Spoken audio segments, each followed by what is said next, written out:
ஏற்கனவே பிரச்சனை அங்கே ஹர்மோஸ் வந்து திறக்கிறியா 48 மணி நேரம் 10 நாள் கெடு முடியுது திறக்கலன்னா நான் வந்து வேற மாதிரி அடுத்த நரகத்தை காமிப்பேன் அப்படி எல்லாம் சொன்னதுக்கு அப்புறமா உன்னை யார் ஆட்டிக்கிட்டே அங்கே போக சொன்னது அடிப்பேன் தெரியுமில்ல இல்லை நீ ஆட்டிகிட்டே போறேல்ல நீ வீரனா இருந்தா அவன் அடிக்கும் போது நீ திருப்பி அடி பார்ப்பான்.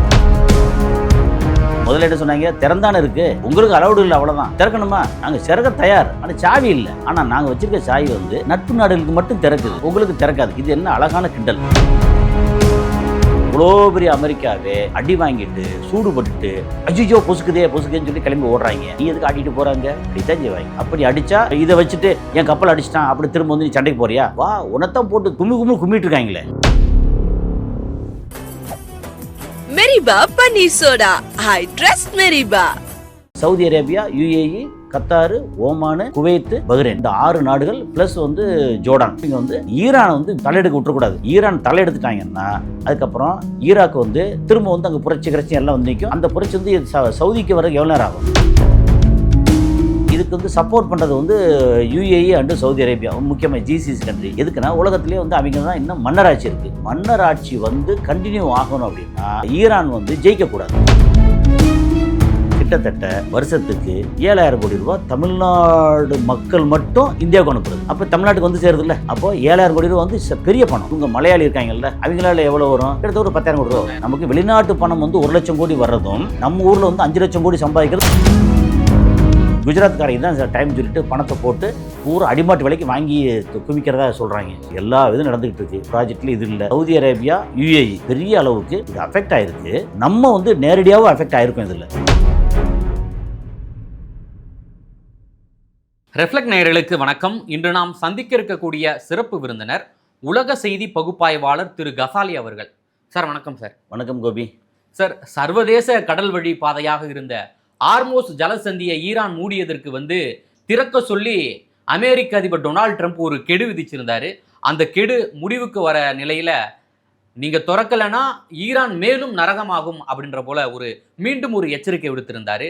அதற்கு ஈரானுடைய பதிலடி என்னவாக இருக்குன்னு பாத்தீங்கன்னா, அதாவது ஹார்மோஸ் ஜலசந்தியோடைய சாவி தொலைஞ்சிருச்சு, எங்களுடைய நண்பர் நாடுகளுக்கு மட்டும்தான் சாவி கிடைக்கும் அப்படின்ற போல ஒரு நக்கலான ஒரு பதிலை கொடுத்துருக்காங்க. எப்படி பாக்குறீங்க? இல்ல இது எதிர்பார்க்கறதா. என்னன்னா ஒன்று திறக்க முடியுமா முடியாதா முன்னாடி கேட்டாங்க. நாங்கள் மூடவே இல்லை, திறந்தானே இருக்கு. ஆனால் உங்கள் கப்பலுக்கு இஸ்ரேல் அண்ட் அமெரிக்கா கப்பலுக்கு அலோடு இல்லை அப்படின்னாங்க. ஒரு பாகிஸ்தான் என்ன பண்ணிட்டாங்க, பாகிஸ்தான் கொடியை அப்படி ஆட்டிகிட்டே போய் அமெரிக்காவுக்கு வந்து கொண்டு போய் எண்ணெய் இதை கொண்டு போய் சேர்த்தாங்க 10 கப்பலை. அது பார்த்தீங்களா, எங்களுக்கு வந்து ஈரான் நமக்கு வந்து ஒரு பெரிய பாசிட்டிவான விஷயம் பேச்சுவார்த்தை கொண்டுட்டாங்க அப்படின்னாப்புல. அடுத்த நாள் வந்து பாகிஸ்தான் கொடியை வச்சுக்கிட்டு ஒரு கப்பல் உள்ள ஹர்மோஸுக்கு போச்சு, போட்டு தள்ளிட்டாங்க. அது மாதிரி இப்போ என்ன சொல்கிறாங்கன்னா, இந்த மாதிரி ஒழுங்கு மாதிரியாக திறந்துருங்க அப்படின்னா சாவி வேணும்ல திறக்கிறதுக்கு தொலைஞ்சு போச்சு. அதே கிண்டல் ஒன்றா இது சாதாரண கிண்டல் இல்லை. உலக அளவில் முதல்ல என்ன சொன்னாங்க, திறந்தானே இருக்கு உங்களுக்கு அலவுடு இல்லை அவ்வளோதான். அப்புறம் இப்போ சாவி திறக்கணுமா நாங்கள் திறக்க தயார் ஆனால் சாவி இல்லை. ஆனால் நாங்கள் வச்சுருக்க சாவி வந்து நட்பு நாடுகளுக்கு மட்டும் திறக்குது, உங்களுக்கு திறக்காது. இது என்ன அழகான கிண்டல். இதெல்லாம் ஓகே தான். ஸோ அந்த இது இப்போ வந்து எப்படின்னா இப்போதைக்கு தீர்வு வரும்னு தோணலை. எதை நோக்கி தான் சார் அப்போ போகும்? அது அழிவு நோக்கி போகுது, மிகப்பெரிய அழிவு.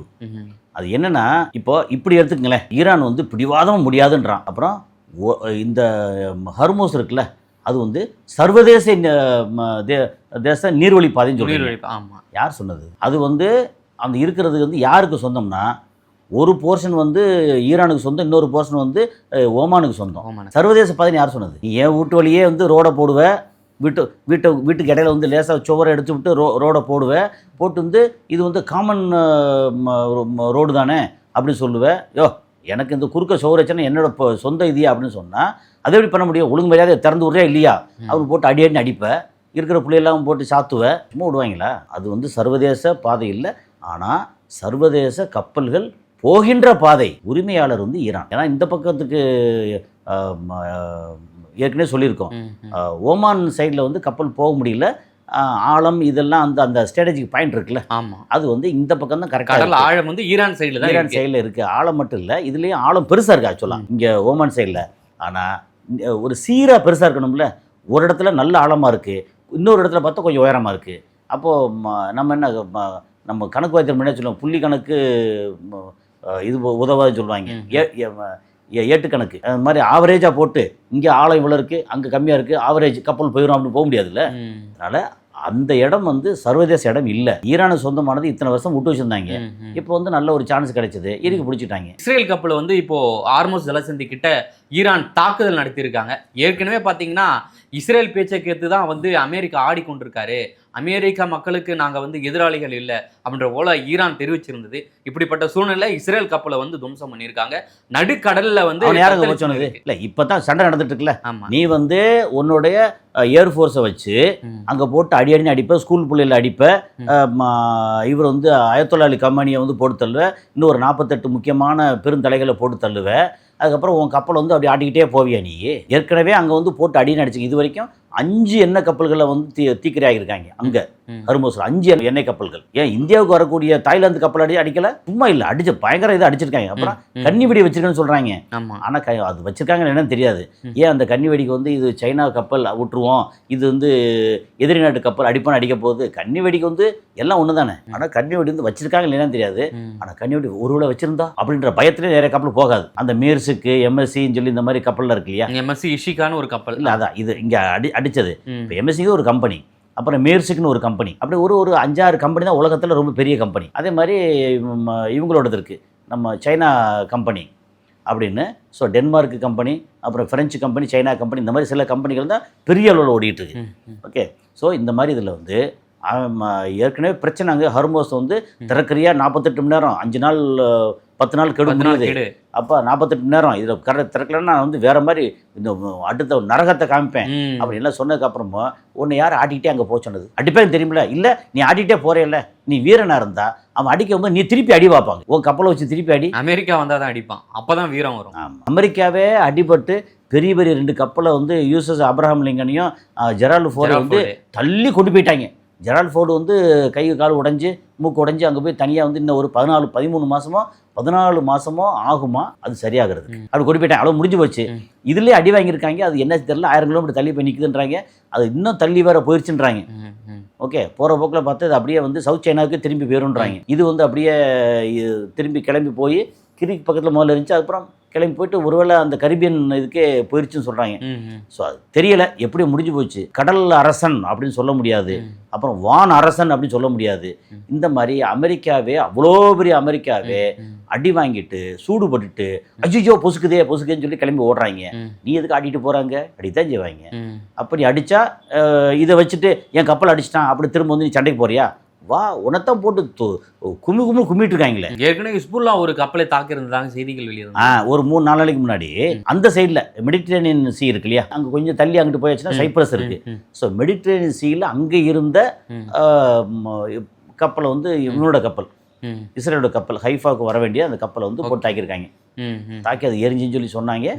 ஆனால் அது வந்து இன்னும் ஃபேக்ட் செக் பண்ண முடியலை, பண்ண முடியல. ஏன்னா இப்போ வர்றதில் வந்து இந்த ஏஐன்னு ஒன்று வந்துச்சு பார்த்தீங்கல்ல. ஆமாம், வந்ததுக்கப்புறம் வர்றது வந்து ஏஐயா ஒரிஜினலா, இது நிஜமாகவே ஒரிஜினலா? ஏஐ ஃபேக்ட் செக் பண்ணும்போது என்ன சொல்கிறாங்க, இது வந்து 2025 அங்கே நடந்தது, இது 2026 ஜனவரியில் நடந்தது, இது வந்து மார்ச் ஆரம்பத்தில் நடந்தது. இப்போ போடுறது நிறைய விஷயங்கள் வந்து எல்லாம் உல்ட்டாவை போட்டு அது ஃபேக்ட் செக் பண்ணும்போது இது கரெக்டாக இல்லை. அப்படி பார்த்தா இன்றைக்கி வந்து இன்னொரு விஷயம் என்ன நடந்தது தெரியுமா?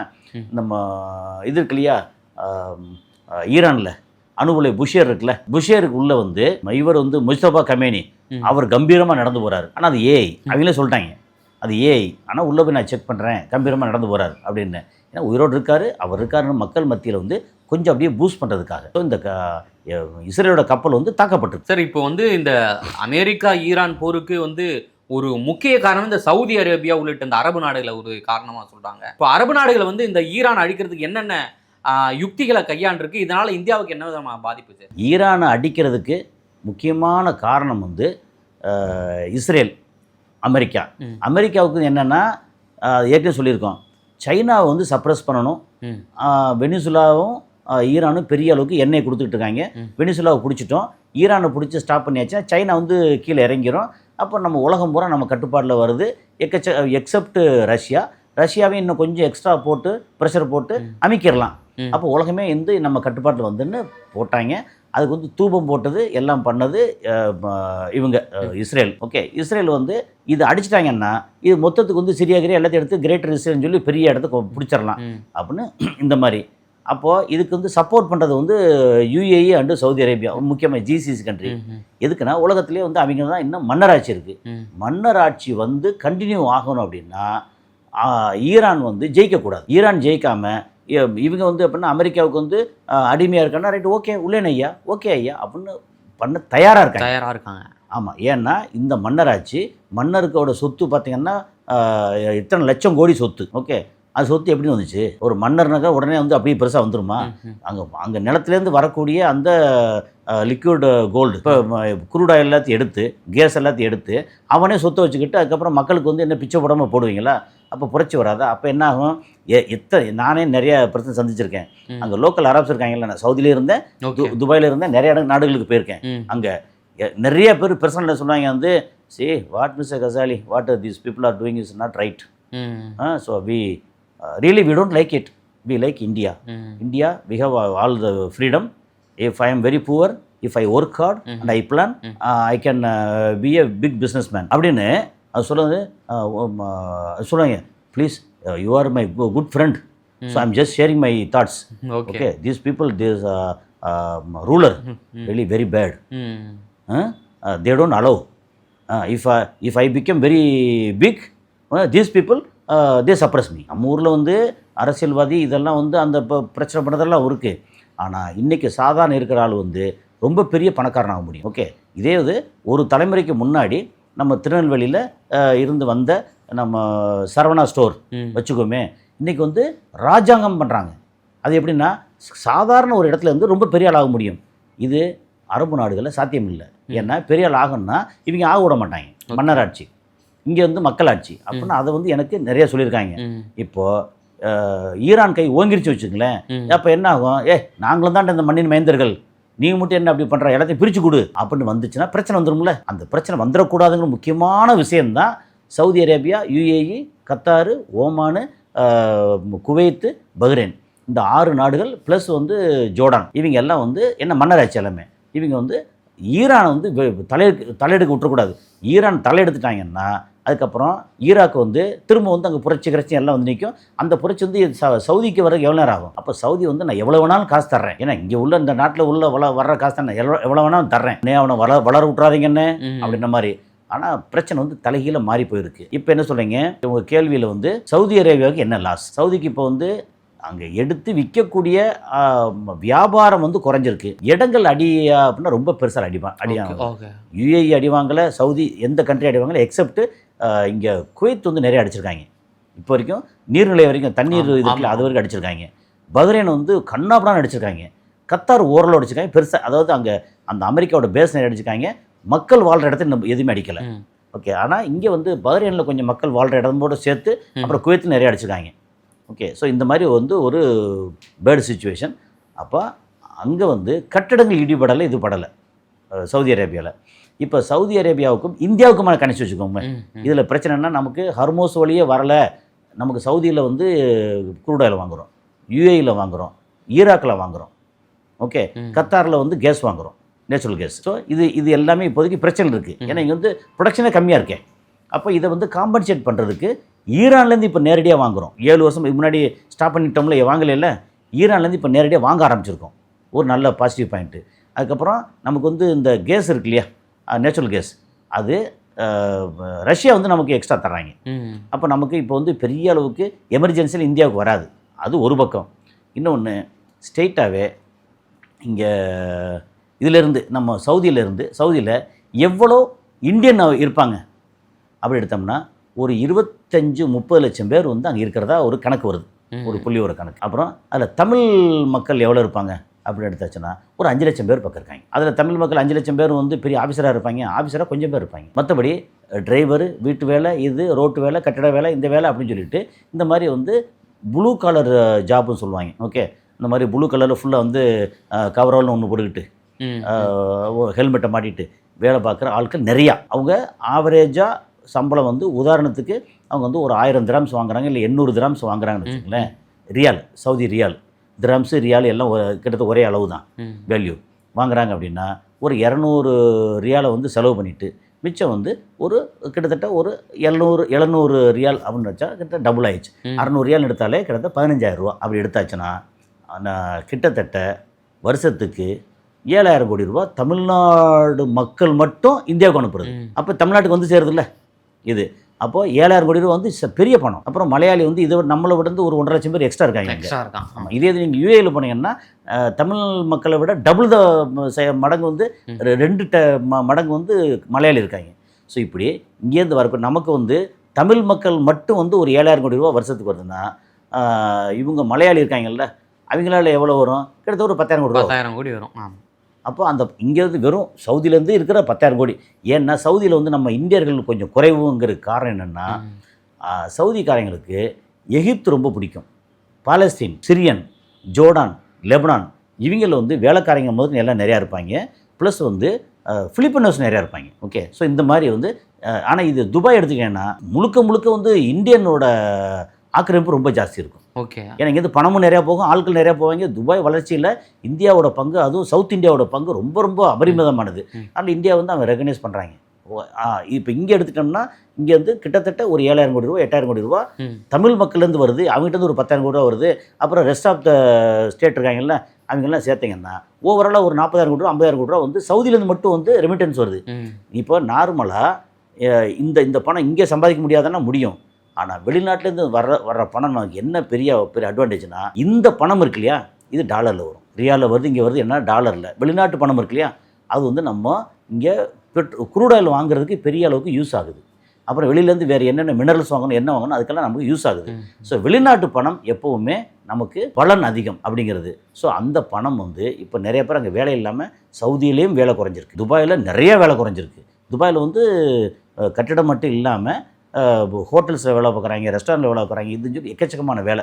அதுக்கப்புறம் வந்து சில இதெல்லாம் பார்த்தா இந்த டாக்ஸி டூரிஸ்ட் இல்லாமல் டாக்ஸி பார்த்தா கிட்டத்தட்ட அங்கே கிஸ்ஸஸ்லேருந்து சோனாப்பூர்னு ஒரு ஏரியா இருக்குது. அந்த போகிற வழியில் லெஃப்ட் சைடில் ஒரு பெரிய கிரவுண்டு. அந்த கிரவுண்டில் நார்மலாக ஒரு 75-100 டாக்ஸி நிற்கும் எப்போவுமே. எதுக்குன்னா சர்வீஸ் பண்ணுறதுக்கு சின்ன நட்டன் போல்ட்டு போச்சு பஞ்சர் ஆச்சுன்னு போய் ஏதாவது பண்ணுறதுக்கு அங்கே வரும். இப்போ பார்த்தா 2,000 டாக்ஸி நிற்கிதான். வேலை இல்லை. 2,000 அப்ராக்சிமேட்டாக மேபி 1000 இருக்கலாம், 1,500 இருக்கலாம். ஆனால் 2,000 டாக்ஸி அங்கே நிற்கிது. மொத்த கிரவுண்டு டாக்ஸியாக தெரியுது. ஆட்களுக்கு வேலை இல்லை. இன்னொரு பக்கம் பார்த்தீங்கன்னா நம்ம வந்து ஸ்விக்கி சொமேட்டோ மாதிரி அங்கே வந்து வேறு ஆப் இருக்குது பார்த்தீங்களா, பைக்கில் வந்து டெலிவரி ஆப்பு. பைக்கில் பின்னாடி வந்து பாக்ஸ் வச்சுக்கிட்டு ஒரு ஏரியாவில் பார்த்து எக்கச்சக்கமாக அவங்க பேசுகிறாங்க.